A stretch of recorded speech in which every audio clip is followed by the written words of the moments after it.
Ok, hermanos, muy buenas tardes, buenas noches, ¿cómo están? Un gusto poder saludarlos con todo el cariño de siempre, el amor en el Señor Jesucristo y poder enviarles nuestro saludo desde acá. Agradezco mucho la oportunidad de poder compartir con ustedes y estoy muy entusiasmado con este capítulo 10 del libro de Daniel. La verdad que fue para mí un desafío sentarme a estudiar el libro de Daniel y más específicamente este capítulo, pero una bendición muy grande que me gustaría empezar a compartir con ustedes. Así que nada, vamos a entrar en materia sabiendo que tenemos que aprovechar muy bien el tiempo. ¿Listo? Los invito a que vayan a Daniel capítulo 10 y vamos a ir leyendo algunos pasajes. Vamos a leer este capítulo completo, pero a medida que vamos desarrollando este estudio. Muy bien. Quiero entonces arrancar y les voy a compartir pantalla. Voy a tener que ponerme los lentes, las gafas, quitármelas a rato, pero esto es porque los años no pasan en vano. Muy bien. Ahí les estoy compartiendo Daniel capítulo 10 y yo he llamado a este capítulo de Daniel, le he puesto como título La revelación final, o mejor, la introducción a la revelación final del libro de Daniel. Porque Daniel lo que está haciendo aquí es recibiendo de parte de Dios, a través de un ángel, información, una revelación que abarca o que está referida al último periodo de la historia de la nación de Israel. Sí, es una profecía acerca de la nación de Israel y abarca los postreros días. Es decir, va a hablar acerca de cómo a partir de la época de Daniel hasta el final de la historia de la nación de Israel aquí en la tierra, se van a dar los hechos. ¿Está bien?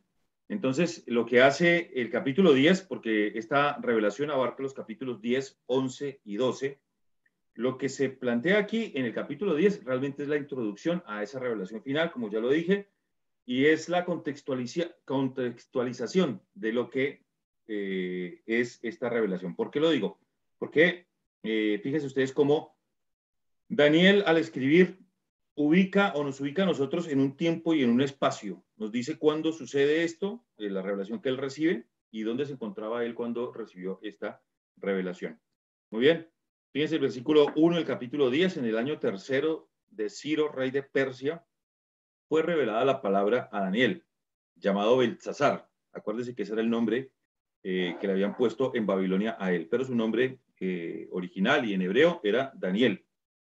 Y la palabra era verdadera y el conflicto grande, pero él comprendió la palabra y tuvo inteligencia en la visión. En aquellos días, yo, Daniel, versículo 2, estuve afligido por espacio de 3 semanas. No comí manjar delicado, ni entró en mi boca carne, ni vino, ni me ungí con ungüento, hasta que se cumplieron las 3 semanas. Y el día 24 del mes primero estaba yo a la orilla del gran río Idekel, que viene a ser el mismo río Tarsis. Entonces, lo que encontramos aquí es eh, la, la forma como Daniel va ubicando en el tiempo y en el espacio cuando él recibió esta revelación de parte de Dios. Era el año tercero de Ciro, rey de Persia, y él estaba en algún punto en el río Idekel o el río eh, Tarsis. Muy bien. Entonces, vamos a ver el bosquejo que hice para este capítulo de Daniel. Y es que esto corre. Cuando quiera corre, no está corriendo. Muy bien. Entonces vamos a dejar de compartir pantalla por un momento. La verdad que quiero que esto sea más fluido, así que vamos a hacerlo directamente por acá. Entonces, bueno, aquí está las diapositivas de PowerPoint que hice. Este es Daniel capítulo 10, el título. Y aquí vamos a ver a continuación, no me está funcionando. Vamos a darle acá. No, sí, ahí está. El bosquejo del capítulo 10. ¿Listo? Me acompañan, por favor, a mirar el bosquejo, si aparece aquí. Aquí está, muy bien. Bosquejo de Daniel, capítulo 10. Lo que yo observé, lo que podemos ver en la lectura y en el estudio de este capítulo 10, es que hay algunas características especiales, específicas del profeta Daniel que uno puede apreciar acá. Daniel fue un hombre con discernimiento en primer lugar, un discernimiento particular. Lo leíamos ya en el versículo 1, fíjense cómo dice que la palabra era verdadera y el conflicto grande. Ahí lo que está diciendo es que esta revelación era de parte de Dios porque era una palabra verdadera, pero que esto generó un conflicto grande en el corazón de Daniel, y también la revelación se va a referir a grandes conflictos a los que se va a estar sometido el pueblo de Israel. Entonces dice que él comprendió la palabra y tuvo inteligencia, y también tuvo inteligencia en la visión. ¿Está bien? Entonces, ¿qué tenía Daniel? ¿Qué podemos observar? Él tenía un discernimiento particular. Más adelante vamos a ver cómo él tuvo también una disposición permanente, cómo él tuvo un deleite profundo y tuvo una dinámica poderosa. ¿Está bien? Pero vamos a desarrollarlo entonces. Vamos a hablar entonces de un discernimiento particular, y me refiero entonces a discernimiento como algo que nos permite entender, y entender en este caso específicamente entender a Dios. Daniel, un hombre que durante todo el libro de la profecía de Daniel leemos que era un hombre con un entendimiento especial de parte de Dios, para entender los misterios de Dios. ¿Está bien? Y fíjense, lo leí hace un rato, dice que él comprendió la palabra, ¿no? Qué bonito cuando uno puede decir, o cuando uno puede encontrarse con personas que comprenden la palabra de Dios, y tuvo inteligencia en la visión. Ahora, ese corazón, ese discernimiento que tenía Daniel, nos mostraba que él tenía un corazón entendido en las cosas de Dios, pero el corazón entendido en las cosas de Dios, porque tenía Daniel, no era un corazón entendido simplemente porque era Daniel, porque, no sé, por la historia, porque es un libro de la Biblia, porque es un personaje de la Biblia, sino porque en realidad él tenía algo que era destreza en la palabra de Dios, tenía conocimiento de la palabra de Dios. Entonces, uno no puede tener discernimiento en la vida espiritual si uno no tiene tiempo con la palabra de Dios. ¿Sí? Allí en Hebreos capítulo 5 habla acerca de personas, de creyentes en las iglesias, que pasan los años y es como que van a la iglesia porque les toca ir a la iglesia, o porque quizás nacieron en una familia cristiana, o porque por tradición siempre han ido a la iglesia, pero no han desarrollado el suficiente conocimiento y la destreza, el entendimiento, el discernimiento en la palabra de Dios, ¿no? Y escribía el autor de los Hebreos diciéndoles a algunos hermanos allí: acerca de esto tenemos mucho que decir y difícil de explicar, por cuanto os habéis hechos tardos para oír, porque debiendo ya ser maestros después de tanto tiempo, tenéis necesidad de que se os vuelva a enseñar cuáles son los principios, los primeros rudimentos de las palabras de Dios. Y habéis llegado a ser tales que tenéis necesidad de leche y no de alimento sólido. Y todo aquel que participa de la leche es inexperto en la palabra de justicia, porque es niño. Pero el alimento sólido es para los que han alcanzado madurez, para los que, fíjese lo que dice acá, para los que por el uso tienen los sentidos ejercitados en el discernimiento del bien y del mal. Cuando nosotros usamos nuestros sentidos para acercarnos a la palabra de Dios, para leer la Biblia, para tener tiempo con la Biblia, nosotros con el uso de nuestros sentidos, vamos a desarrollar, vamos a ejercitarnos y vamos a desarrollar discernimiento del bien y del mal. Bueno, ese discernimiento particular que tenía Daniel, ese corazón entendido, se debía a que sus sentidos estaban ejercitados en la palabra de Dios. Desde el comienzo del libro nos damos cuenta cómo él tenía de parte de Dios esa facilidad de poder interpretar sueños, de poder interpretar las revelaciones que le venían de parte de Dios. Bueno, es muy importante. ¿Saben por qué? Es importante porque nos muestra cómo era el corazón de Daniel. Era un corazón entendido. Yo espero que cada uno de los que estamos estudiando el libro de Daniel y los que estamos escuchando quizás este estudio, estamos compartiendo, le quiero hablar a usted, hermano o hermana. Quisiera realmente animarle a que use la palabra de Dios, a que abra su Biblia, a que la lea, a que gaste tiempo con las escrituras, a que escuche prédicas, a que estudie la palabra de Dios, porque eso le dará entendimiento, discernimiento. A veces puede pasar los años, y los años, uno puede tener muchos años, pero no madurar. Y no es la voluntad de Dios que nos quedemos nosotros como niños espirituales. Además de tener un corazón entendido, también Daniel tenía un corazón sensible. Tenía un corazón como el que se plantea allí en Isaías capítulo 66, versículo 2, donde Dios se presenta como aquel que es el creador de todas las cosas, pero que tiene una especial atención y que mira a aquel, fíjense lo que dice, mi mano hizo todas estas cosas y así todas estas cosas fueron formadas, dice Jehová, pero miraré a aquel que es pobre y humilde de espíritu y que tiembla a mi palabra. Ahora, ¿por qué sabemos que Daniel tenía un corazón sensible a la palabra de Dios? ¿Por qué sabemos que Daniel tenía un corazón sensible cuando Dios le revelaba?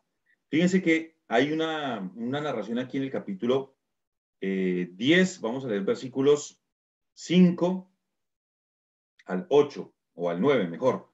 Dice, y alcé mis ojos y miré, acuérdense que él estaba allí en el río Hidekel.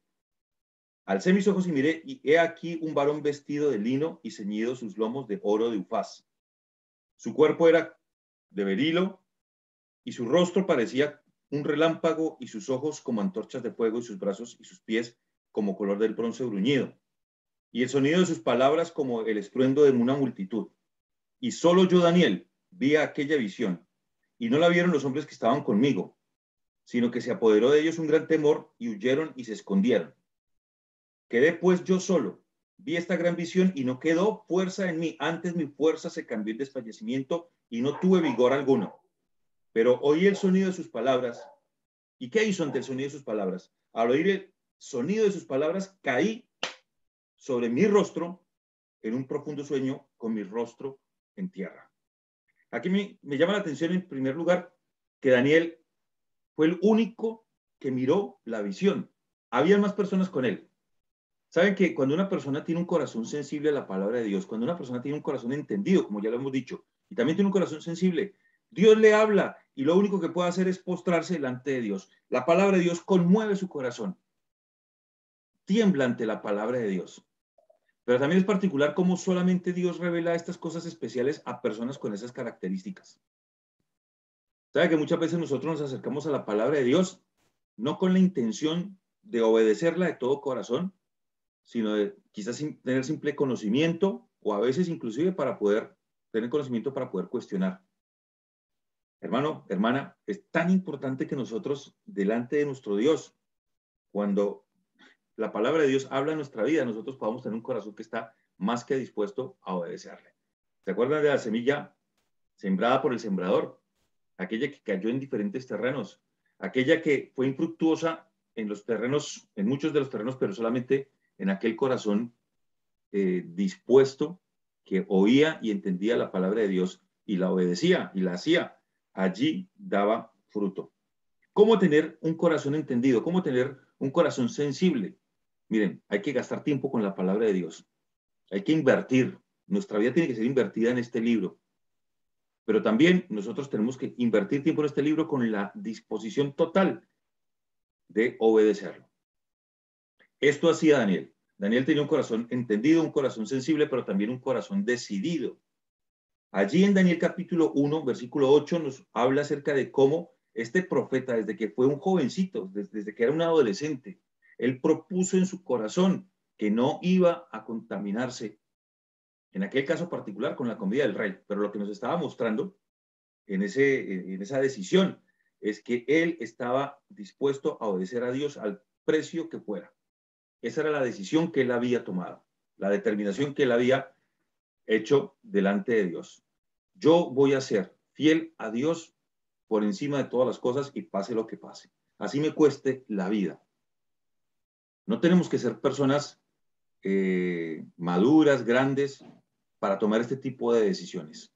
Aún un adolescente puede decidir de todo corazón, yo voy a ser fiel a Dios y voy a obedecer a Dios. Este es el caso de Daniel. Cuando Daniel ve, o sea, Daniel capítulo 1, cuando dice que él propuso en su corazón no contaminarse, Daniel tendría más o menos unos 14, 15 años, dicen algunos comentaristas. Y para esta altura del capítulo 10, él ya era un anciano, ya era un hombre de más de 70 años, quizás 80 años. Bueno, qué tremendo pensar en este profeta Daniel con su discernimiento particular para entender a Dios, porque tenía un corazón entendido, un corazón sensible, pero también un corazón decidido. Además de que él tenía un discernimiento particular, Daniel también tenía una disposición permanente. Él siempre estaba dispuesto para buscar a Dios. Fíjense lo que habla allí el libro de Daniel en el capítulo 6, versículo 10. O sea, Daniel toda su vida fue un hombre que buscó a Dios. ¿Sabe cómo admiro a personas que van pasando los años y van dando testimonio de su relación íntima y personal con Dios todos los días? Todos los días. ¿Qué? ¿Hay que leer la Biblia todos los días? Sí.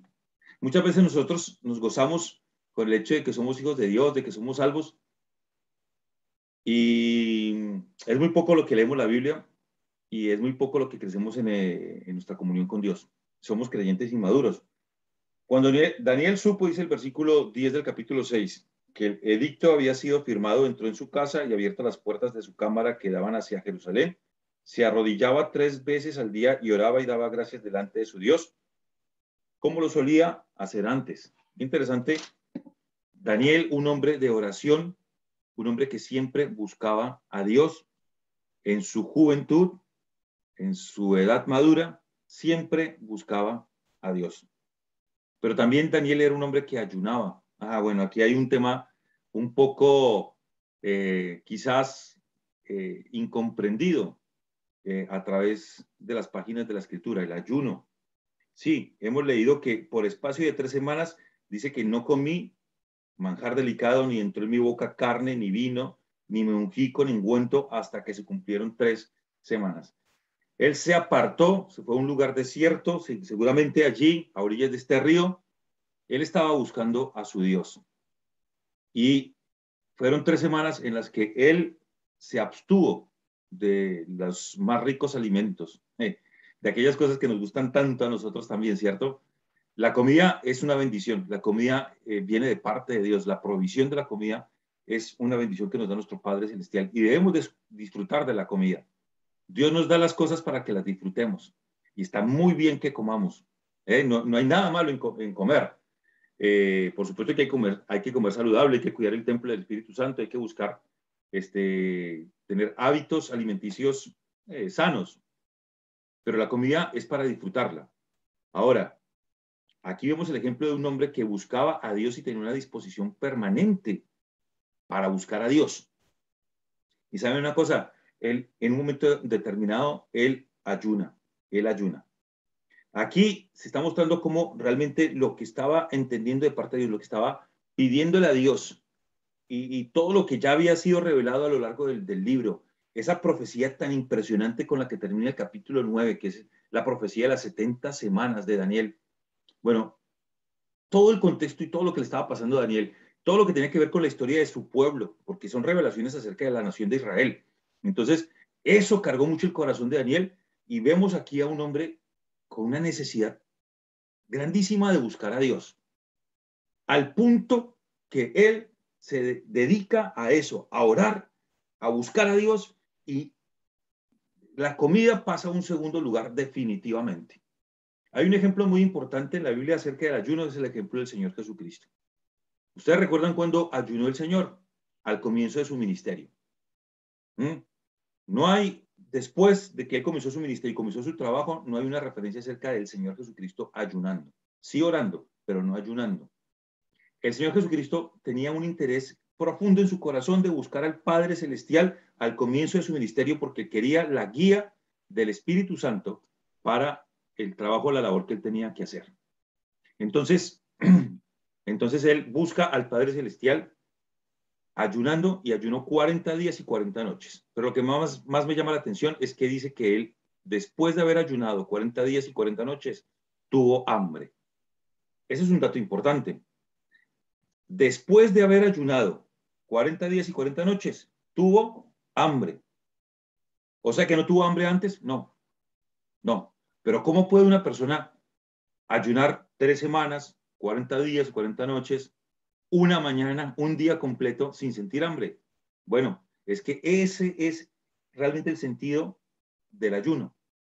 El ayuno es un tiempo dedicado para buscar a Dios en el que las necesidades, otras necesidades materiales, se vuelven secundarias, se vuelven algo que tu cuerpo, tu carne no anhela, porque hay algo a lo que está dedicado tu corazón, es a buscar a Dios. Este ayuno de Daniel estaba también acompañado, él lo describe aquí un poco, diciendo que no se ungió con ungüento, ¿no? O sea, el ungüento y el ungirse con ungüento tenía que ver, además del olor que produce un perfume, también con el hecho de asearse o de mantenerse por lo menos de una manera presentable, ¿sí? A veces el corazón está tan cargado con una necesidad o a veces con una tristeza tan profunda que no hay deseo de arreglarse, que no hay deseo de vestirse y de estar presentable ante los demás, ¿sí? Solamente hay un deseo de buscar a Dios y no hay deseo tampoco de comer. Miren, hay situaciones donde uno se ve muy afligido, hay situaciones que nos afligen de verdad y que nos llevan a buscar a Dios de todo corazón. Y está muy bien, está muy bien. Ahora, cuando yo estoy buscando a Dios con todo mi corazón y me dio hambre, ¿sabe qué tengo que hacer cuando me da hambre? Dios no está esperando que te sacrifiques y dejes de comer. Dios está esperando que vayas y comas porque se acabó el ayuno. Ya tu cuerpo te está pidiendo. Así le pasó al Señor Jesucristo. Y fue cuando el diablo aparece y dice, bueno, tienes hambre, aquí hay piedras, conviértelas en pan y te las comes. O sea, ya está. O sea, fácil, sencillo. Bueno, el Señor dijo, no solo de pan vivirá el hombre, sino de toda palabra que proviene de la boca de Dios. O sea, está bien que comamos, pero no que cedamos ante las ofertas de hacer las cosas por una vía incorrecta. ¿Está bien? Pero la lección básica en cuanto al ayuno es que si el Señor Jesucristo, siendo el Hijo de Dios, ayunó, si Daniel, siendo el profeta de Dios, el hombre de Dios, ayunó, bueno, creo que cualquiera de nosotros en esta noche debería tener en su corazón mucha disposición a también a tener esta clase de ejercicio, sin que eso sea algo forzoso, ni que estemos pensando que con eso estamos ganando favores de parte de Dios, o que esa es la manera del sacrificio que tenemos que ofrecerle a Dios para que Él a cambio nos dé una respuesta de oración. Daniel oraba a Dios siempre, Daniel ayunaba, y como consecuencia de todo esto, mis queridos hermanos, les voy a decir una cosa. Cuando hay un hombre que busca a Dios, una mujer que busca a Dios, Dios es galardonador de los que lo buscan. El que se acerca a Dios tiene que creer que le hay y que es galardonador de los que le buscan. Y Daniel fue galardonado de parte de Dios porque tiene un corazón que le buscaba y vio a Dios. A diferencia de todos los que estaban con él allí en ese río, Daniel vio a Dios. ¿Por qué vio a Dios? ¿Saben por qué? Digo que vio a Dios porque la descripción que acabamos de leer en Daniel capítulo 10 se parece muchísimo a la descripción que se da en Apocalipsis capítulo 1, donde Juan vio al Señor Jesucristo glorificado. La última vez que vio Juan al Señor antes de Apocalipsis 1 fue cuando ascendió al cielo. Todavía no se había sentado a la diestra del Padre y no había sido glorificado. Pero en Apocalipsis capítulo 1, él ve una descripción del Cristo glorificado y se parece mucho a la de Daniel capítulo 10. O sea, podemos decir que Daniel vio al Cristo glorificado antes de la encarnación y Juan vio al Cristo glorificado después de la encarnación, después de su muerte, su resurrección y su ascensión. Hombres que buscaban a Dios de todo corazón y hombres que fueron recompensados por Dios. Nadie busca a Dios en vano. Hermano, hermana querida, hermano querido, si buscas a Dios con todo tu corazón, Dios te va a recompensar. Dios te va a premiar con cosas grandes, ocultas, que nosotros no cansamos de imaginarnos. Aquel que abre su Biblia para buscar a Dios con todo su corazón va a encontrar maravillas, cosas que ojo no vio, ni oído yo, ni han subido en corazón de hombre. Están preparadas para los que aman a Dios, para los que le buscan con todo su corazón. Ejemplos hay en la Biblia de esto. Ahí tenemos a Daniel y tenemos a Juan. Muy bien. Daniel tuvo un discernimiento particular, tuvo una disposición permanente, pero también tuvo un deleite profundo. Un deleite profundo. Un deleite por amar a Dios. ¿Sabe que una de las cosas que más busca el corazón del hombre es el placer, el deleite? Hacemos lo que nos gusta hacer. El cerebro se activa allí, hace unas conexiones y nos trae siempre, nos inclina siempre a buscar aquellas cosas que ya hemos experimentado y que nos han producido placer, que nos gusta experimentar. ¿Saben, hermanos? Aquí encontramos un hombre que encontraba su deleite y su placer en la persona de Dios. Deleite profundo. Un hombre que amaba a Dios. Yo encuentro tres personajes que siempre me han llamado la atención en la palabra de Dios, que la Biblia dice específicamente que fueron amados por Dios, amados por Dios. El primero de ellos es el que estamos estudiando acá, no el primero cronológicamente hablando, sino precisamente porque estamos hablando de Daniel. 3 veces dice que Daniel era un varón amado, muy amado, muy amado. No dice amado, sino muy amado. En 9:23, ¿sí? Dice, porque tú eres muy amado, le dice el ángel Gabriel a Daniel. Y aquí llegamos al versículo 10 y encontramos que Daniel estaba con su rostro en tierra, desfallecido totalmente ante la visión del Cristo glorificado antes de la encarnación. Y dice el versículo 10, y he aquí una mano me tocó e hizo que me pusiese sobre mis rodillas y sobre las palmas de mis manos. De estar tirado en tierra, con rostro en tierra, pasó a estar con las rodillas y las manos en tierra, o sea que se iba incorporando de a poquito. ¿Está bien? Y esa voz le habla a Daniel diciendo, Daniel, varón muy amado. Y en el versículo 18 dice, y aquel que tenía semejanza de hombre me tocó otra vez y me fortaleció y me dijo, muy amado, no temas, la paz sea contigo, esfuérzate y aliéntate. Bueno, ¿por qué a Daniel se le dice que es un hombre muy amado, un varón muy amado? También otro hombre del que Dios habló acerca, diciéndole que lo amaba, ¿sí? Hombres amados por Dios en la Biblia. Está el rey David. El rey David, allí dice en Primera Reyes 11:34, voy a buscarlo porque lo quiero leer, Primera Reyes 11:34.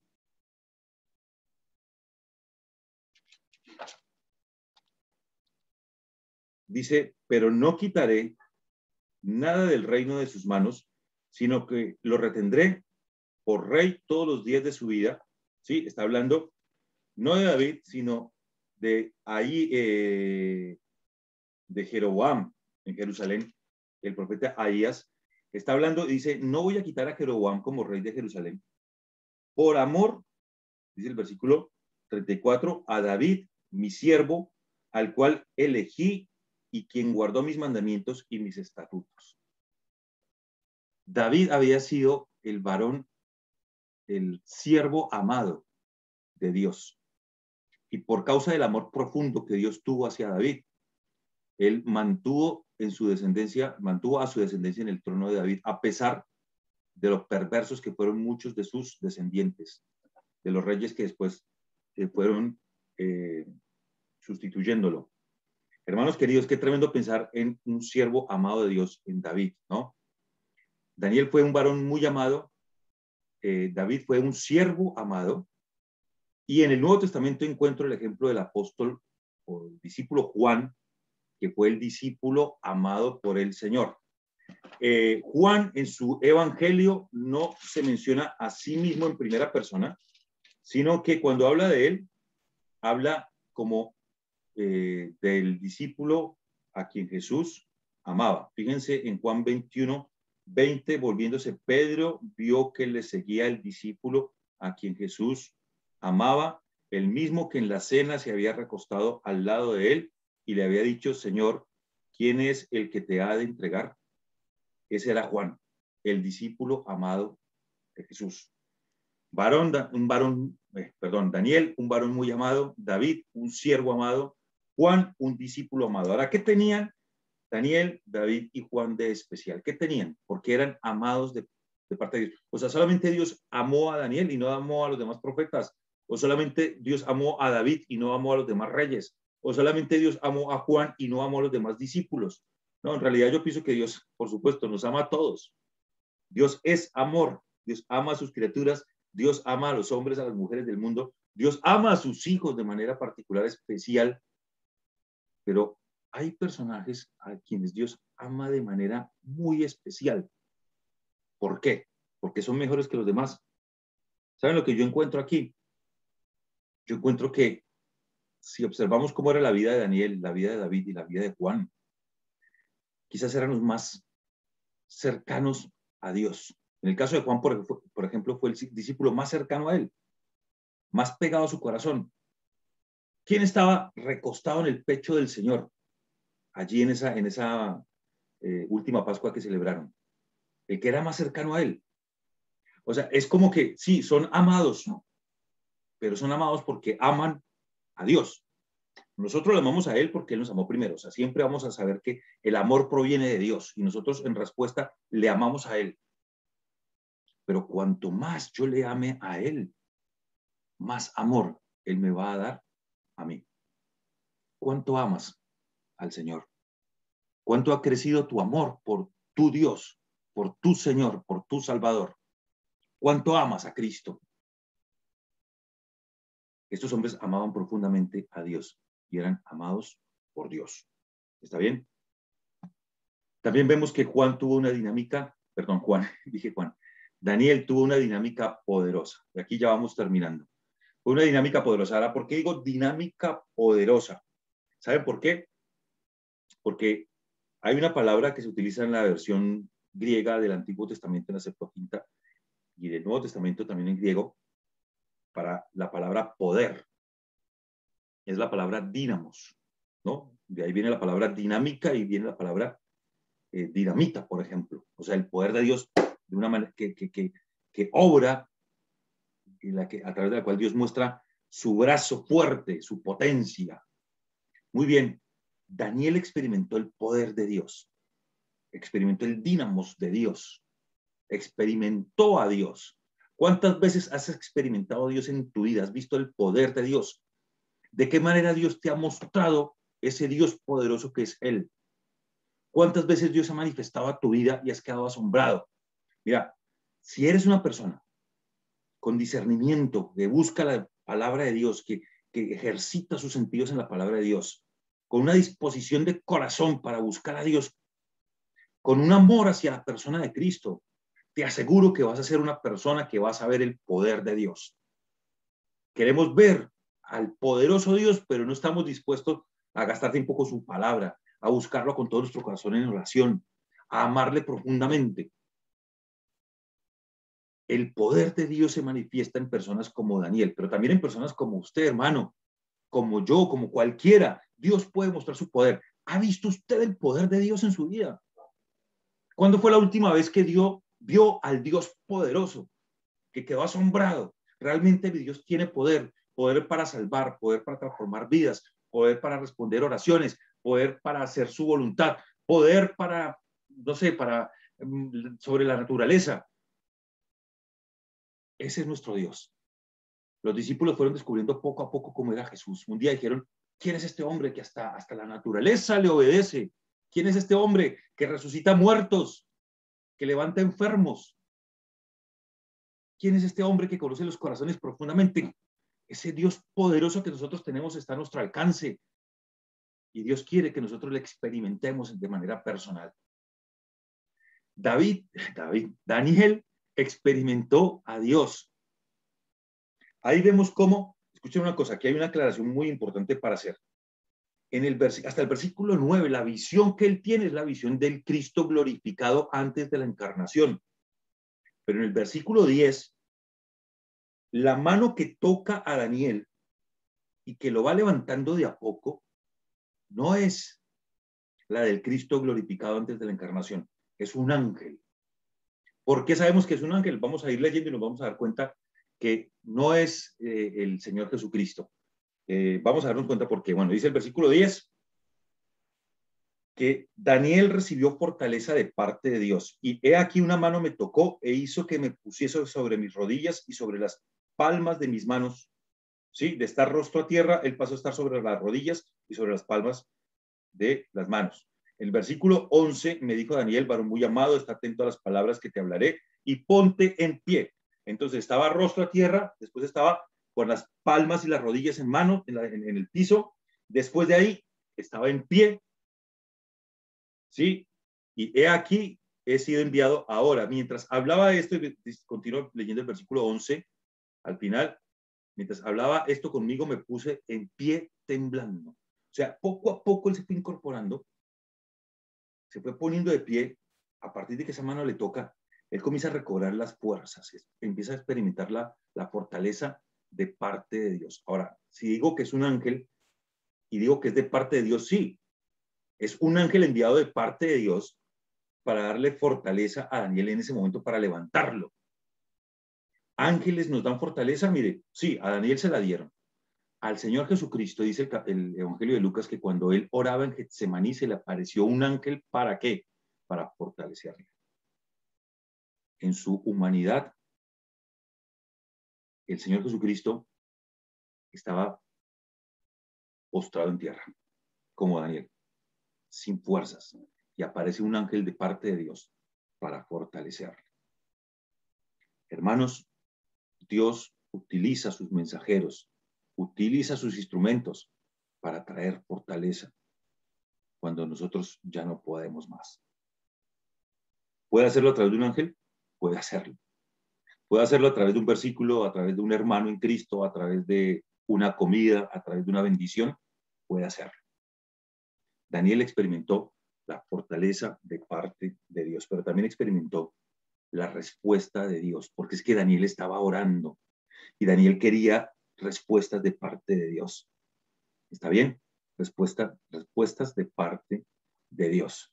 Fíjense, entonces me dijo Daniel, no temas, no temas, porque desde el primer día que dispusiste tu corazón a entender y a humillarte en la presencia de tu Dios, fueron oídas tus palabras y a causa de tus palabras yo he venido. Ok, esta expresión no temas va acompañada después de las palabras diciéndole, mire, Daniel, yo ya venía con la respuesta a tus oraciones, pero no temas. Las respuestas a tus oraciones llegaron. Hermanos, muchas veces nosotros necesitamos escuchar de parte de Dios ese no temas, no temas. Yo estoy en el control. Yo voy a responder en el momento oportuno. La respuesta llegará. Alguien dijo que aparece esta expresión no temas en la Biblia 365 veces. Yo nunca las conté, pero es el dato que alguna vez, un par de veces he escuchado a alguien decir. 365 veces dice la Biblia no temas. ¿Cuántos días tiene el año? Bueno, tenemos un no temas para cada día de parte de Dios. No temas. Aquí en Daniel capítulo 10 aparece 2 veces, en el versículo 12 y en el versículo 19. No temas, no temas. Tu oración ha sido escuchada y vengo con la respuesta de parte de Dios.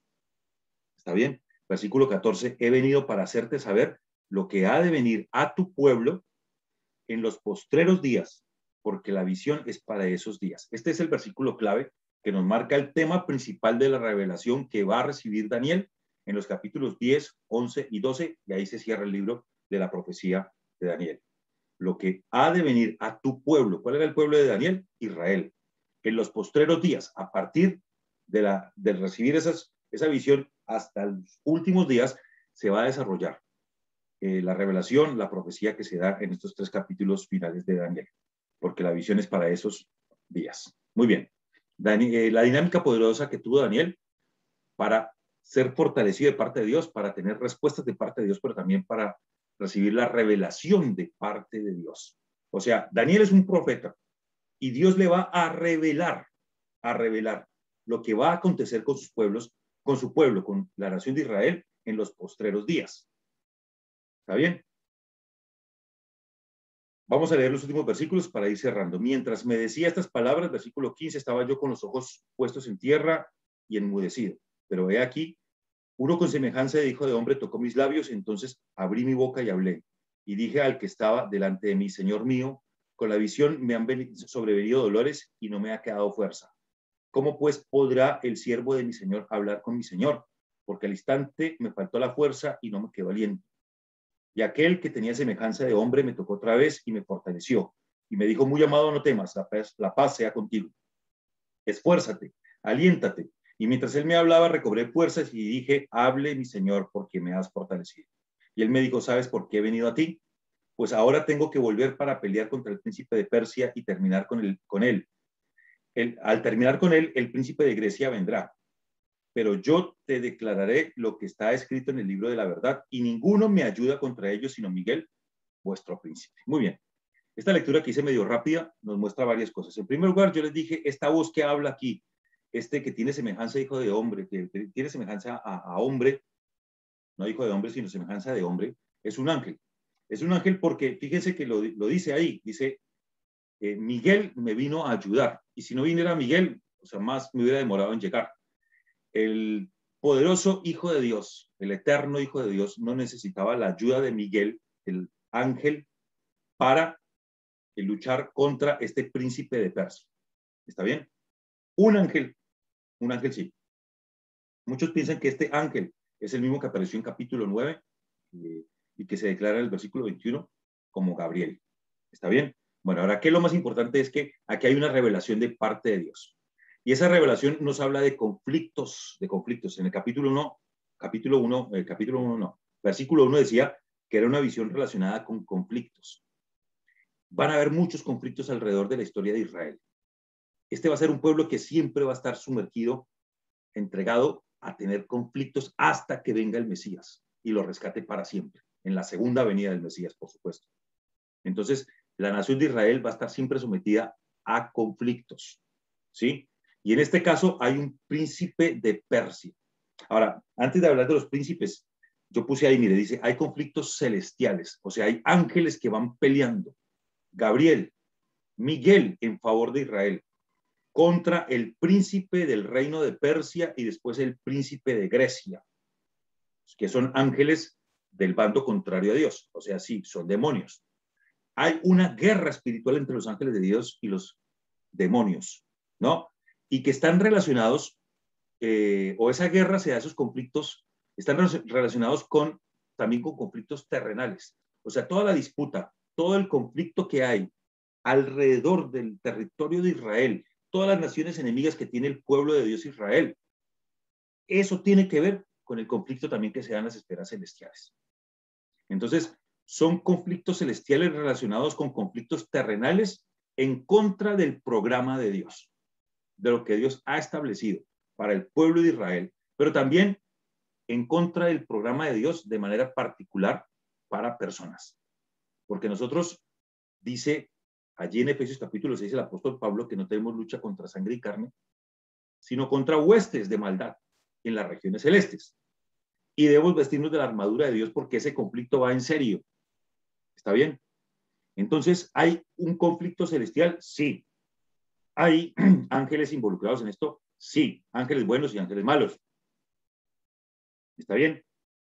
Pero hay algo más que se revela aquí, y es que hay príncipes relacionados con las naciones. Específicamente se presenta al príncipe del reino de Persia, Persia como una nación enemiga de Israel, al príncipe de Grecia, que también contra él tendría que luchar Gabriel y Miguel, y se habla de Miguel y se le llama vuestro príncipe, el príncipe de tu pueblo, se le llama en varios pasajes de la profecía del libro de Daniel. Hay un ángel que es llamado en Judas, en el Nuevo Testamento, en el libro de Judas, se le llama el arcángel Miguel. Ustedes saben que los ángeles están organizados por huestes y hay una, no se me da la palabra en este momento, pero están organizados por categorías, están organizados por algunos que tienen más autoridad y más poder. Entonces, más o menos alguien habla de los arcángeles como los que tienen mayor poder, y después hay huestes de ángeles que cumplen diferentes funciones en esta guerra, pero que no solamente los ángeles que guerrean, sino que también están al servicio de Dios y al cuidado de nosotros. Entonces, bueno, lo que quiero decir es lo siguiente. Las naciones enemigas de Israel claramente se describe en estos pasajes que tienen demonios que luchan por ellas en contra de Israel.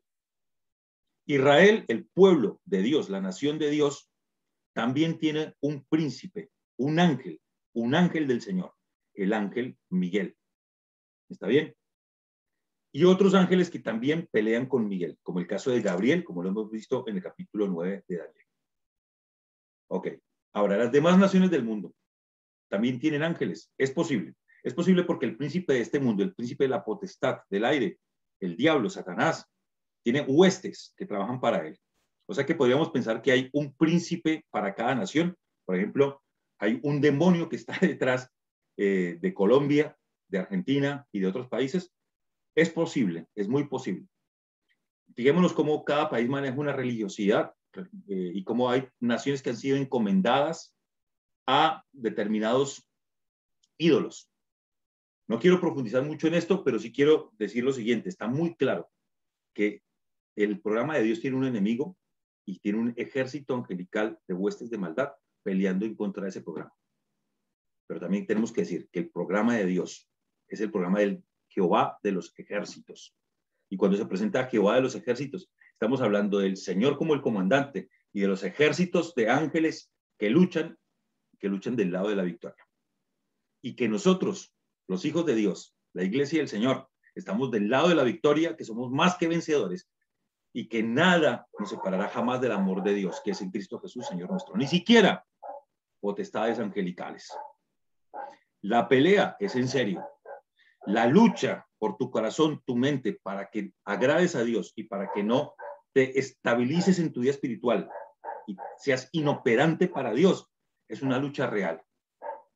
Y nosotros la peleamos con la armadura de Dios. Y la armadura de Dios tiene que ver siempre con la palabra de Dios y nuestra relación con Cristo. Hermanos míos queridos, termino diciéndole lo siguiente. Daniel tuvo un discernimiento particular, una disposición permanente, un deleite profundo, pero también tuvo una dinámica poderosa, experimentó el poder de Dios y el poder de Dios también está a nuestro alcance.